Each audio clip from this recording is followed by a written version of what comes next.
Sehingga bagaikan melihat ka'annaka tarah. Keyakinan tu sampai ke tahap yang dijelaskan dalam hadis Nabi, ka'annaka tarahu, seolah-olahnya engkau melihatnya. Apa artinya? Cara mudah kita nak faham. Ini adalah istilah Nabi yang Nabi sebut dalam hadis. Engkau melihat Allah seolah-olah engkau melihatnya. Sebenarnya dalam menghuraikan perkara inilah merupakan asas kepada ilmu tasawuf. Cabang ilmu tasawuf, semua ilmu-ilmu dan tasawuf ni, keilmuan-keilmuan yang ada dalam tasawuf ni, cabang dia mari daripada hadis ni. Anta'budallaha ka'annaka tarahu. Engkau beribadah kepada Allah seolah-olah engkau melihatnya. Huraian dia tu menjelaskan pengertian ka'annaka tarah, bercabang daripada tu semua persoalan tasawuf. Semua hal-hal yang ada dalam tasawuf melibatkan ahwal dan maqamat dan istilah musyahadah, semuanya adalah merupakan huraian terhadap kalam ni, kalam Nabi ni. Ka'annaka tarah, seolah-olah engkau melihat Allah. Jadi yang dikatakan sampai atau tidak kepada Allah itu adalah sampai kepada keyakinan ini. Keyakinan yang disifatkan dalam hadis seolah-olah engkau melihat Allah. Jadi kalau dihurai dari segi tasawuf, panjanglah cerita dia tu. Dan kita dah nak hurai tu sini. Kita nak ambil kefahaman mudah je. Sudut yang membezakan makrifat kita ni, guana. Contohnya gini. Kita tahu kita tahu kampung kita ni ada rimau terlepas seekor. Ada rimau terlepas seekor main dalam kampung. Jadi guna, kita tahulah, kita dapat keyakinan orang kabur memang ada rimau seekor terlepas dalam kampung. Okey. Apa keyakinan kita? Kita percaya. Sekalipun kita tak pernah tengok rimau tu. Tapi oleh kerana orang kampung cakap belaka, ada rimau seekor kampung ni terlepas, kita percaya. Baik. Satu malang tu kita dengar mengaum. Tak tengok mengaum bunyi. Baru ni tahu saja je. Sekarang dengar mengaum bunyi. Mana? Jatuh kita dekat. Bunyi mari debor dah. Perasaan cemas dah padang. Mari nak keluar malam-malam takut dah mari.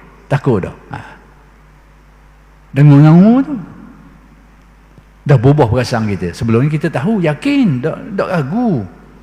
Tapi tak sampai ke tahap kita ni rasa debur. Tak sampai ke tahap kita ni rasa takut nak tubik malam-malam ni. Kemudian ditakdirkan satu hari pula. Buka pintu, depan muka gitu. Muka rimau. Muka rimau apa depan muka. Terkecing kawan ni. Sampai begitu.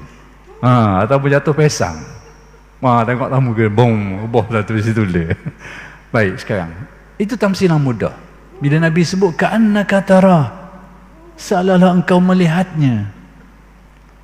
Engkau melihat Allah itu, nak kabarnya keyakinan itu bertambah. Daripada keyakinan yang kita yakin, sehingga melibatkan perasaan kita.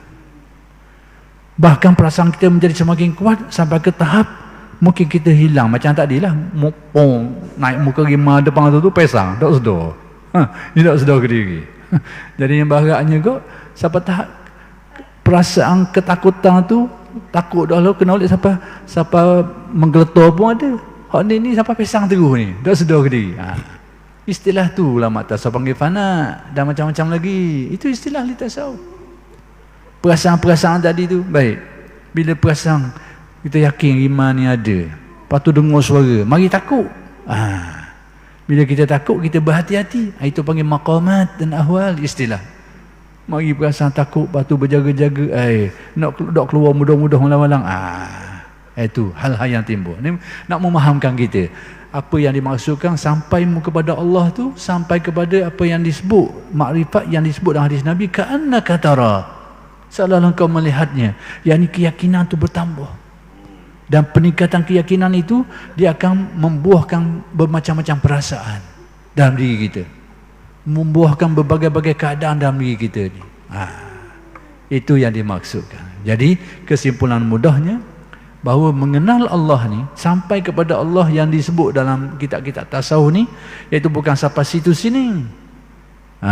Bukan sampai situ sini, tetapi sampai di sini dengan mana sampai kepada memperoleh makrifat yang mendalam terhadap Allah Subhanahu wa taala. Sebab itu ada kalam yang kita dengar daripada alim ulama Nusantara ni, dia kata, aku pergi cari Tuhan ni kata rawa sekali. Aku pergi ke India, pergi Mekah. Akhir kali aku jumpa Tuhan di rumah aku sendiri. Jadi kalau dia kata gitu, kita tak faham ke mana? Inilah ilmu dia. Mata rawa aku pergi situ, pergi Mekah tu, tempat turun wahyu nak pergi. Tak jumpa, tak dapat sekarang. Akhir sekali aku jumpa di mana? Di rumah aku. Jadi fahamlah maksud kalam dia tu. Bukan jumpa cokoh macam jumpa rimah tadi tu. Tapi maksud jumpa di sini ni, jumpa dengan erti dia memperolehi hakikat makrifat terhadap Allah Subhanahu wa taala. Cuma mungkin di Mekah tu apa yang keyakinan yang bulat tu, bukan dia tak ada keyakinan, tapi tahap keyakinannya mungkin tak tinggi. Dia tidak memperolehi keyakinan yang sempurna di situ. Sekalipun duduk di Mekah, tapi rupanya Allah Ta'ala kurnia ke dia ni kefahaman yang lebih mendalam terhadap rahsia ketuhanan Allah secara kebetulan. Benda ni berlaku di rumah dia sendiri. Itu dia benda. Baik. Kalau tidak demikian, maka Maha Suci, Maha Agung Allah untuk disambung oleh sesuatu atau bersambung dengan sesuatu. Yang ni kalau kita faham sampai ini dengan mana sampai situ sampai sini, itu artinya sudah bertentang dengan akidah kita. Yang ni Allah Ta'ala bersifat Maha Suci daripada dia bersambung dengan sesuatu atau sesuatu itu bersambung dengan dia. Jadi dalam bab hakikat Allah Ta'ala ni, maka tidak ada bahasa yang membabitkan tempat yang boleh kita guna. Bab hakikat diri dia. Adapun yang disebut di dalam Al-Quran berkaitan dengan wahwa ma'akum aynama kuntum, dan dia yakni Allah Ta'ala tu bersama-sama dengan kamu di mana saja kamu berada, sehingga setengah orang tu menyebut Tuhan tu berada di mana-mana. Itu bukan merujuk kepada zat diri, bukan hakikat dirinya. Itu merujuk kepada taklukan sifat-sifatnya. Kena kemah itu. Memang ada orang kita sebut Tuhan tu ada di mana-mana, tapi kena faham bahasa itu. Bahasa itu sebenarnya adalah ungkapan mudah daripada firman Allah, wa huwa ma'akum aynama kuntum. Dia bersama kamu di mana saja kamu berada. Tapi apakah di mana dengan erti hakikat zatnya bertempat? Tidak. Maka di situ kalau ikut faham jalan jalan khalaf, menjelaskan pengertiannya itu secara mudahnya dengan erti segala makhluk ni walaupun satu zarah yang paling kecil tidak pernah terluput daripada taklukan sifatnya, kudratnya, iradatnya, ilmunya dan seumpamanya. Itulah wa huwa ma'akum aynama kuntum.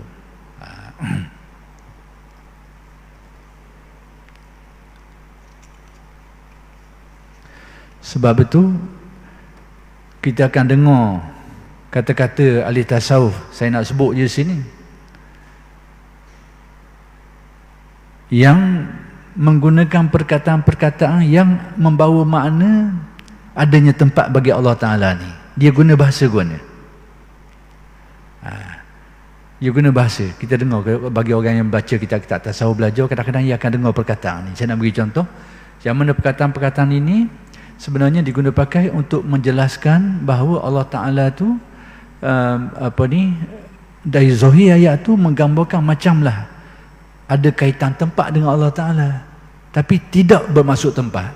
Sebab apa dia guna bahasa guna? Sebab tu kata ahli tasawuf dia kata gini, Allah Ta'ala tu dekat tapi tidak bersentuh. Jadi perkataan dekat tidak bersentuh artinya bukan tempat. Sebab kalau tempat, dekat tu paling dekat sekali mesti sentuh. Itu nak khabar. Jadi ungkapan ini digunakan oleh umat tasawuf nak memahamkan kita bahawa dekat di situ bukan berarti dekat yang kita faham zahir ini. Sebab kalau dekat sungguh, dia sentuh. Kalau dekat sekali sentuh. Lepas tu kalau kata jauh pula, jauh tidak berjarak. Sebab kalau benda tu bersifat fizikal, bila sebut jauh, ada jarak lah, jarak ni. Tapi Allah Ta'ala jauh, tidak berjarak. Nak kabarnya, jauh tu bukan makna tempat. Itu bahasa ahli tasawuf. Tapi ada orang kata, ni bahasa ni ambil daripada falsafah pula. Dah, macam-macam agak sungguh lah. Ini adalah kita, ulama-ulama kita menggunakan huraian-huraian ini, dia ada dasar dia. Dia ada keilmuan dia, dia ada kefahaman dia.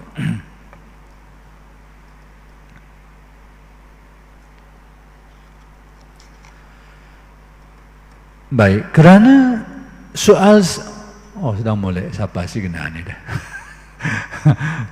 Jadi oleh kerana sudah sampai syarat ni, kita kesimpulan mudah lah. Kesimpulan saya nak beri kesimpulan daripada apa yang nak dihuraikan oleh Syekh Ibn Atha' di sini, bahawa perkataan sampai yang diguna pakai oleh ulama tasawuf tu untuk menjelaskan, bukan menjelaskan sampai dengan makna sampai yang kita faham, iaitu bertempat sampai situ sampai tidak. Sampai yang mereka maksudkan adalah sampai kepada memperoleh hakikat makrifat terhadap Allah Subhanahu wa taala.